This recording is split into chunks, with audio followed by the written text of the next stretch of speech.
Bago makalabas ng Philippine Area of Responsibility ang Super Typhoon Nando, nagdulot po ito ng mga pinsala sa Hilagang Luzon. Kabilang po sa nakaranas ng hagupit ng Nando ang Batanes. Na-stranded ang mahigit 60 turista. Nakansela kasi ang flights doon kahapon dahil sa masungit na panahon. Malakas din ang ulan doon na sinabayan ng malakas na hangin. Malalaki rin ang alon sa dagat, halos zero visibility po sa ilang lugar. Ayon sa Provincial Disaster Risk Reduction and Management Office, mahigit 500 residente ang inilikas sa evacuation centers. Walang kuryente sa Batanes ngayon at mahina ang signal ng mga telco. Apektado rin ang kordillera ng Super Typhoon Nando. Malakas ang ragasan ng Chico River sa Mountain Province. Kinailangang lumikas sa mga nakatira sa bahaing lugar.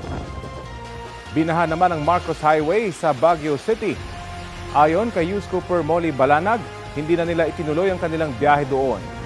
Nagmistula namang waterfalls ang isang bahagi ng Camp 1 Quezon Road sa Tuba, Benguet dahil sa walang tigil na ulan. Galing daw ang rumaragas ang tubig sa Bridal Veil Falls. Bumagsak din ang lupa at bato mula sa itaas na bahagi ng Marcos Highway sa sitio Begis. Tinamaan ito at nadurog ang 2 van at isang tanker truck. Isa ang napaulat na namatay at 5 ang sugatan. Ayon sa Benguet PD RRMO, ang landslide ay nagmula sa bahagi ng bundok na walang slope protection.